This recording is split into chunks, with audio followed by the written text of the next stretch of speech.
Bonjour à tous. Dans cet épisode, je vais vous partager l'épisode de la série TV Le Bon Docteur. Dans cet épisode, le docteur Sean, le jeune chirurgien docteur interne, a fait un diagnostic à partir des signes cliniques. Il a dévoilé les examens complémentaires, les pronostics et les traitements à partir de quelques signes cliniques.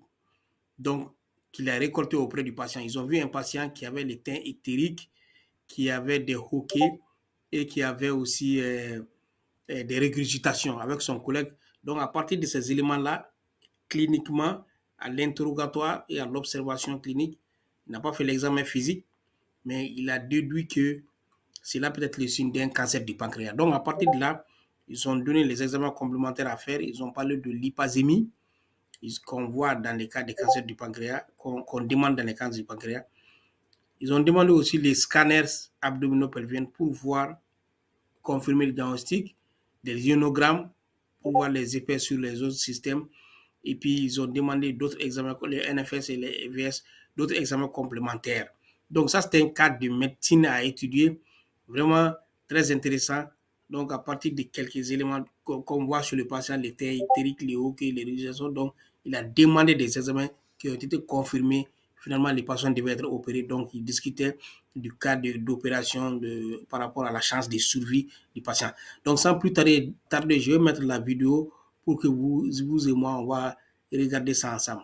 17. Cet homme a roté 17 fois en l'espace de 10 minutes. Ça, c'est un symptôme fréquent avec ce genre de cancer. Il a des reflux gastriques. Il a aussi le teint ictérique. Salut, Voilà le monsieur en question, il disait qu'il avait le teint ictérique. Sean. Faites-lui un bilan sanguin avec NFS, amylase, lipase, antigène CA199, un ionogramme et un scanner. Donc ça, c'est impressionnant. Lui, il a directement dit, faites-lui un bilan sanguin avec NFS, VS, ionogramme, lipasémie.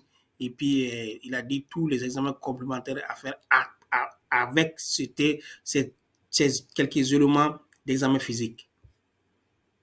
Abdominopelvien et interdiction de lui dire pourquoi. Paul n'a plus qu'1 an à vivre. Il a un cancer du pancréas, stade 3. Voilà, le diagnostic est tombé. Cancer du pancréas, stade 3, il n'a qu'1 an à vivre.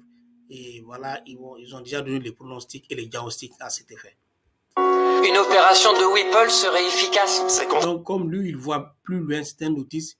Il demande que les genres d'opération, le traitement qui doit être fait, il dit l'opération de Whipple, qui est un traitement qu'on fait dans les cas de cancer du pancréas. Donc, ces traitements-là vont être faits chez les patients, parce que les patients à stade 3. Indiqué pour un cancer au stade 3. Non, pas tout à fait. C'est contre-indiqué au stade 4. Donc, son collègue dit non, l'opération de Whipple que Sean dit, ça c'est contre-indiqué dans les cas de cancer de stade 3 que le monsieur a. Donc, Sean dit non, pas tout à fait. Ce cancer, c'est contre-indiqué au cas par cas. C'est-à-dire ça dépend des patients. Donc, Sean défend les patients. Il veut que l'intervention se fasse. Et son collègue dit le contraire. Il ne veut pas que l'intervention. Lui, il veut que le monsieur vit avec son cancer du pancréas. C'est risqué de prendre les risques pour aller faire l'opération, sinon le monsieur va mourir.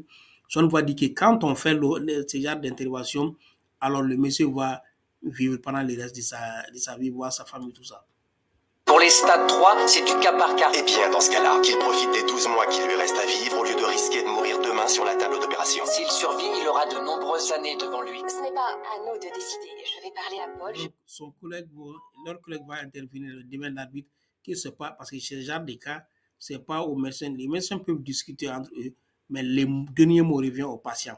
Donc, son collègue a dit que c'est pas à eux de discuter, qu'ils vont aller prendre soumettre les problèmes au patient, qui a les derniers mots, qui va décider s'il va être opéré ou pas.